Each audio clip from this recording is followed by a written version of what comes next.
Broadcasting from the business capital of the world, this is the Podcast Business News Network. It's often been said that we need to have balance in our life in these three areas: body, mind, and spirit.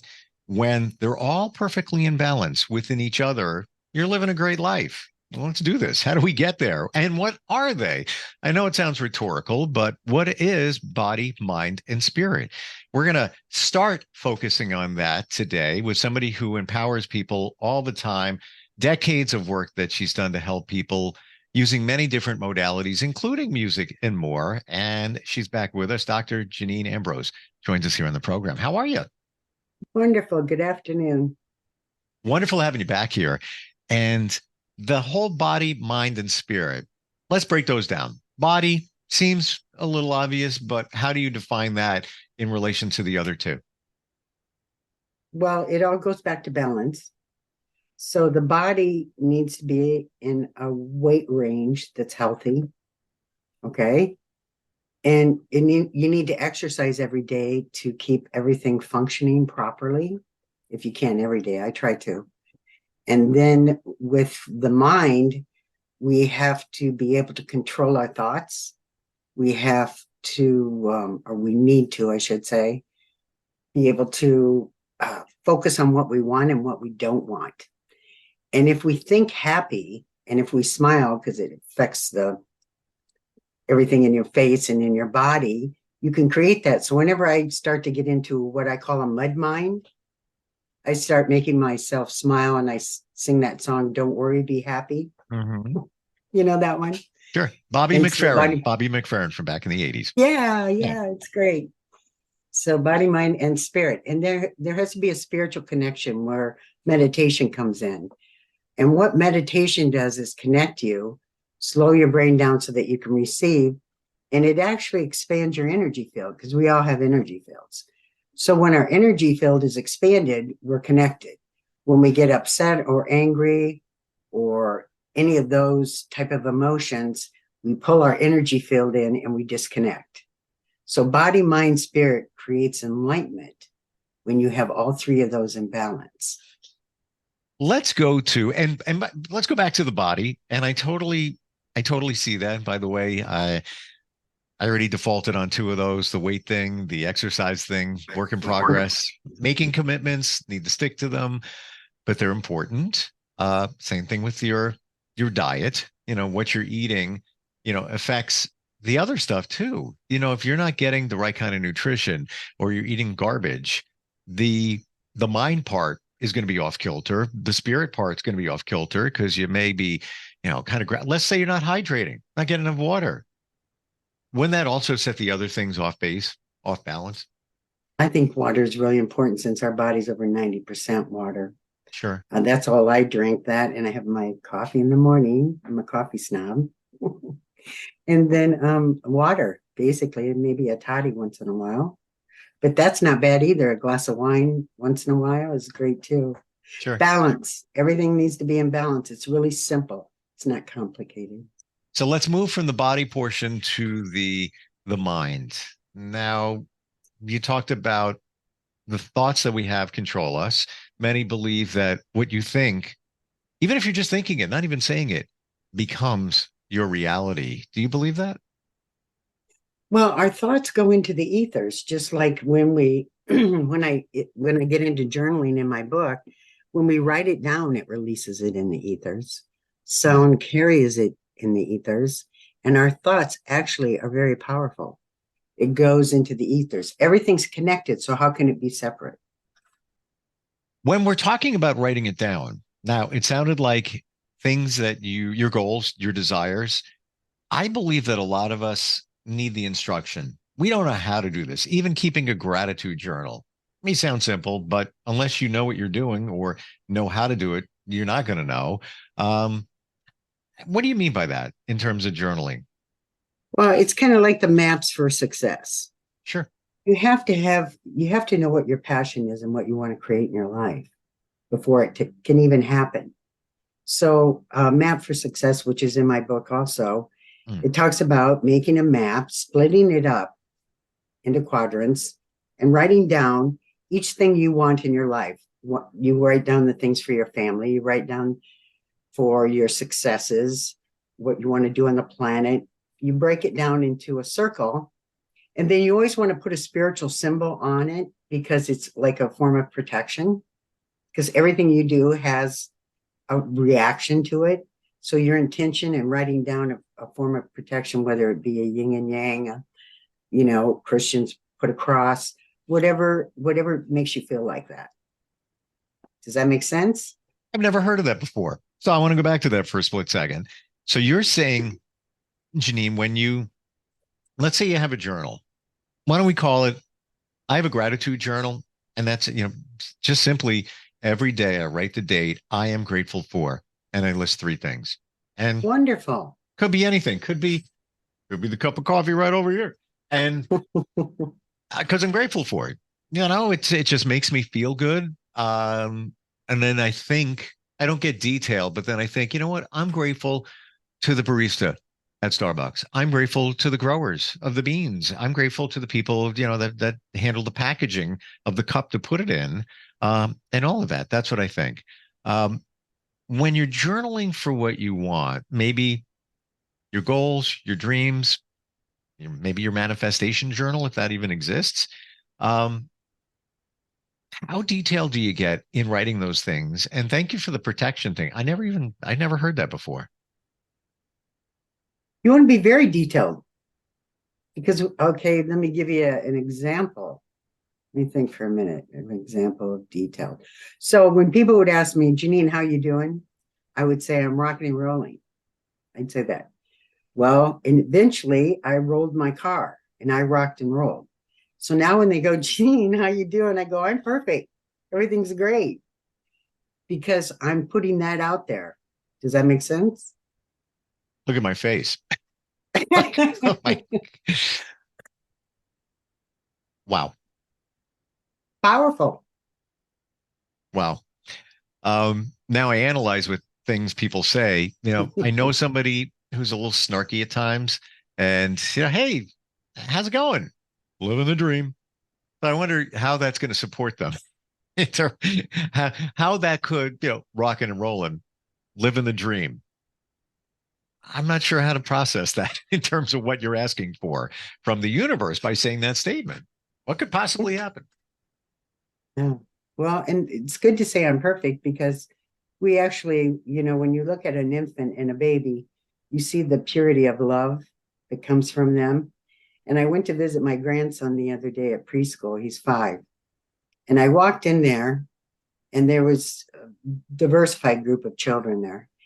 And I sat down and they all came up and started hugging me. They got out of the chairs and the teacher's going, you can't get out of your chair. And they started hugging me and they wanted to sit on my lap. And my grandson was getting mad because he wanted me all to himself.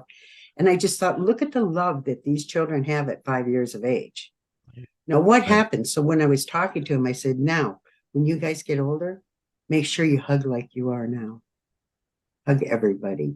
Wow. And they were just so sweet. Oh my gosh, I just had so much love. I can feel what you're explaining. I can feel it here. I got it. I totally feel it. And it's my belief that every child, no matter where in this world they're born, their ethnic group, all of that doesn't matter. Every child is the same. They're a clean slate, aside, we have 2 children and they're both healthy. There could be changes there in terms of their health when they're first born. They're the same.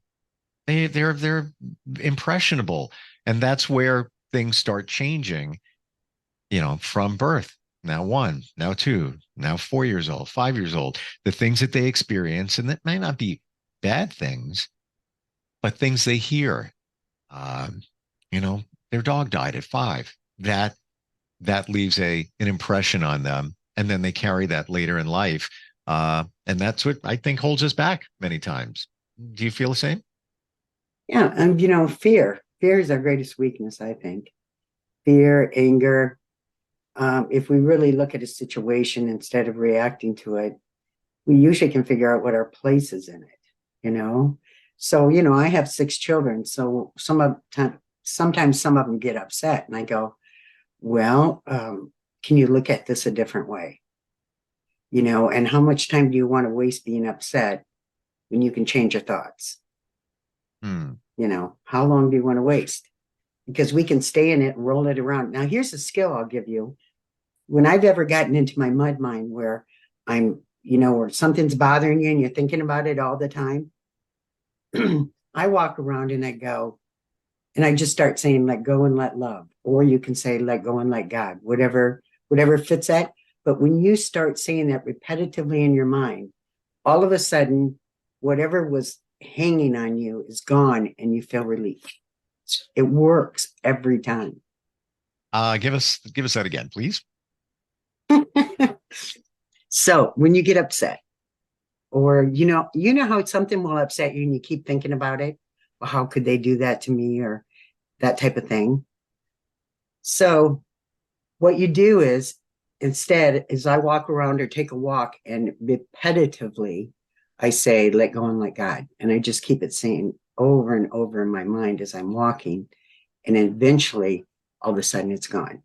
Let go, let go and let God, if that supports you, or Yeah, let go and let God, let go and let love, whatever. Could you also say, thinking about that thing, love and light? I always hear that, love and light. Would that do the same thing? Yes. In fact, I have an affirmation I do. I am the light. The light surrounds me. The light protects me. The light goes through me. I am the light. You are delightful. You are delight. Interesting. The light. Oh, you're cute. Yeah. Oh, you're Uh, cute. wow. So that takes care of the mind. This now we almost, not planning, segged into the spiritual aspect of body, mind, and spirit here. What are some of those things that we should keep in mind? And let's put it out there. A lot of people, when they hear spirituality, right away connected to religion. And if you want to, that's great. But we're not necessarily talking just about that. It's, how do you define spirit? Oh, that's kind of a complicated. Well, it's easy. Well, spirit is happiness. Okay. So when I look at all the different religions, like when I go in the Catholic Church, they have the stained glass. So they have the different colors of the frequencies of the light that come in. They use incense, which cleans the energy when they're doing their funerals. Because I was raised Catholic. So they have a piece of the puzzle. I think it's a big puzzle. Oh, Okay. hold on a second here. I was raised Catholic too. I didn't know any of that. When the priest is there with the incense, I didn't know that was to clear the air from negativity. Oh, yeah. The Tibetan monks use incense. The Native Americans use sage. They use lemongrass. I sage myself. I sage this office, and in fact, I'm overdue. And my home. I'm not even kidding. In fact, I have the lighter right up there to light the sage. Um, so I'm on board for that, but I never connected that that's why, the priest, and I'm not like deep into, I've actually pivoted over to more of a Christian church instead of Catholic. That's just my thing. But I didn't even pick up on that. How interesting. Wow. You know what I say? I'm a born again Janine. A born again Janine. Yeah, it's one of my lines. Well, I'm with you there. It's yeah. We're connected to spirit. We already are connected to God, and the angels, archangels, all of that. In fact, I work with 11 spirit guides: Buddha, Gandhi, Saint Michael, Raphael, because they actually have a frequency. And when you call that in, they actually can come and help you, whether in spirit form or if you see them as angels. Um, but when I was doing my business card, I had a bunch of orbs show up in my room, and they told me who they were. So I could, well, what I could consciously understand. So when I made my business card, I had these lights put around me, and those were all the orbs that came to me, so that I had the protection around me, because some people, are fearful of people that are trying to help in this way. Wow. Um, I want to talk more about spirituality before Yes. we even go there. Church, stained glass, frequency, light shining through. I didn't know that either. So is each piece of stained glass, no matter what size, there's a reason it's there in terms of the frequency that the light produces going through it? It's the color. The color, that's what I mean, the color. Yeah, yeah. So if you take a red glass and put water in it and set it in the sun, it has a frequency that helps your body. You take a green glass of water and set it in the sun. The colors actually have a vibration, and then you add the sun to it, it magnifies it. That's what was the name of that lady's book? Anyway, I'll try to remember that and tell you next time. But she talks about the colors and how powerful. So if you want to lose weight, you use a red light above your stomach, and it will actually help you lose weight. If you need to gain weight, you use green. It's funny how those different colors actually affect the physiology of the body. Wow. This is a whole other podcast we're turning the car into, so we'll come back. But this is We never like, stay on task, but yeah, that's well, me. whatever. Sorry. But I never realized that. So thank you for that. In terms of the spirituality, isn't it also connecting with oneself when you finally have become spiritual, that you're all right, we put the religion stuff to the side for the moment. You're connected with yourself. Do you believe that's part of the spirituality? Yeah, you have to know who you are. I think that's what relationships are for, because they show you what is acceptable to you and what is not in a relationship. At least that's what I found in my divorces. They showed me that I wouldn't accept this. I wouldn't accept that. I honor myself enough, love myself enough to know I deserve to be treated a certain way. Yep. So that's connecting. Yeah. Oh, for sure. Well, yes. Yeah. And until you confront those things within yourself, you don't know where your boundaries are. You're just kind of autopiloting along the way. But once you feel it, I believe that there's a universe that supports us. We're not here to be miserable. We're not here to No. be cranky, grouchy, horror, struggling. That's not, why would anybody want that for us? We're here for a reason.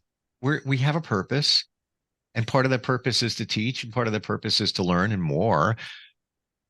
But sometimes things get in the way, like our past, things that we haven't learned. And I believe the universe is going to keep teaching that lesson over and over again until you learn. It's knocking on the door, whether you embark in relationships that don't support you because you haven't learned the lesson yet. You have to spiritually plug into yourself and figure that all out. But it's a process. It doesn't happen overnight. I don't even know where the beginning point is. I guess maybe you've gone through something pretty strong, maybe, a divorce that was, not a good one. Are there any good ones? Very rare. Well, and the thing about divorce is you have to get through any anger or hate with that. Sure. Because they were teachers. They taught us what we want and don't want. So that's why I look at mine, and I'm friends with both of mine. I don't have any problems. In fact, we get together, we do get-togethers with the kids. It's wonderful. Good for We you. take pictures, family pictures together still. It's great. Why hold on to any of that? It just hurts you.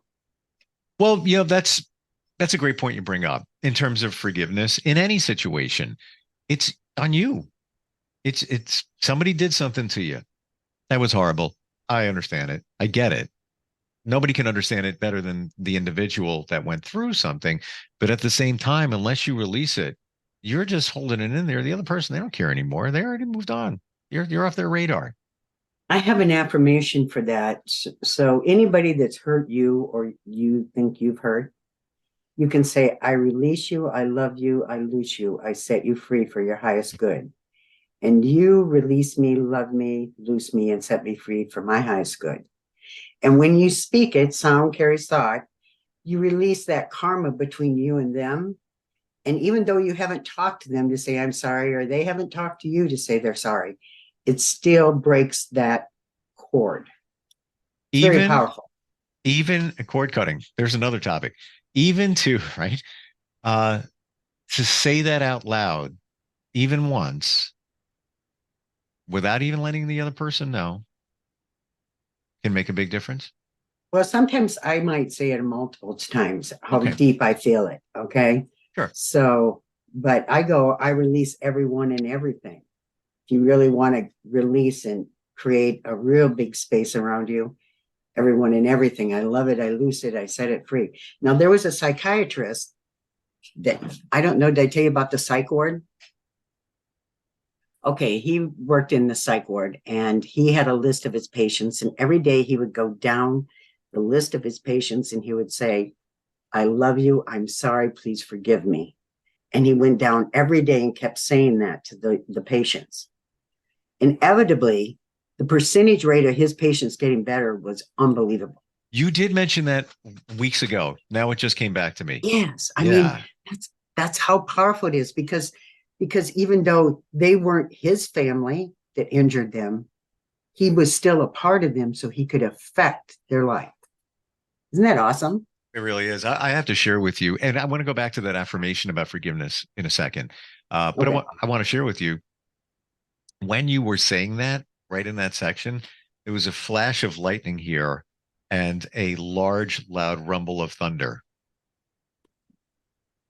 I'm not kidding. I haven't heard that in even like a year or two, like that out loud. I always thought it was another earthquake. I'm in the Northeast. That we had one like 3 weeks ago. Yeah. For a second, that rumble was like, all right, here we go. But then I could see it's darker out, through the window. When you were saying that affirmation, you can't make that up. If somebody wants to go back, replay this, you probably hear it on my microphone. Crazy. So give it to us again, what we're supposed to say to release somebody, that affirmation. This is what I say. I forgive you. I love you. I loose you. I set you free for your highest good. I forgive you. I love you. I loose you. I what? Loose. Loose. I L- loose you. Like I, Release them. Release or loose. Release is the same as loose. I release you okay, gotcha, gotcha. I release you. Okay. And for your highest good.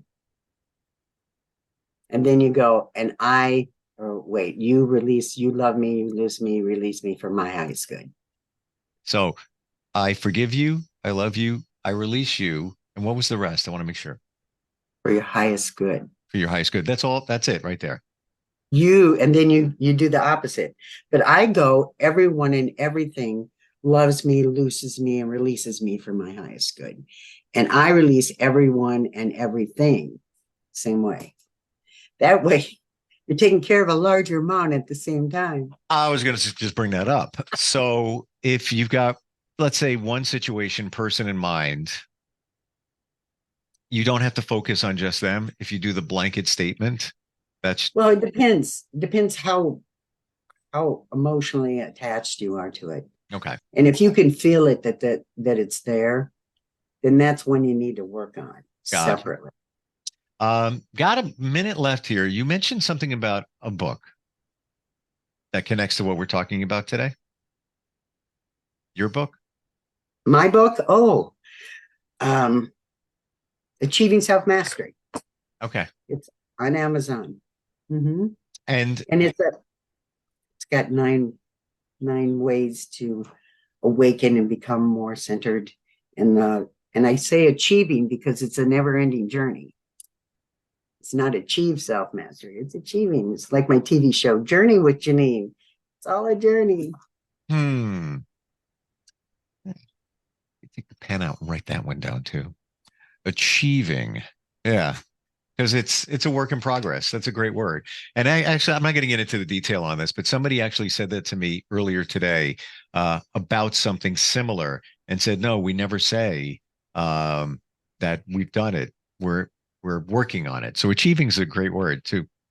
And it's a very positive word too. Interesting. Right. How do we find that book? How do we find you? Is that all on your website? Yeah, I have it on my website. And you can go on Amazon too. I mean, you can Google my name and a lot of that'll come up too. So Dr. Gotcha. Janine Ambrose.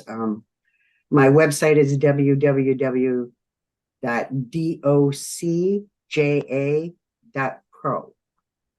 Gotcha. Great talking with you today. You take a lot of this potentially woo-woo stuff and make it very easy for the rest of us to understand. And it's just practical stuff like the forgiveness mantra, if you will. I've heard that before. I never put it into practice. I wrote it down. I'll be using that one. And I hope others, that's why I wanted you to repeat it a few times. Yeah. So thank you for that. Thank you for today. Really appreciate it. Yeah, it was nice talking to you, Steve. You too. And nice finally doing video as well. Yeah. Yep. And now we'll catch up next time. Okay. Thanks. Bye. We're coming right back.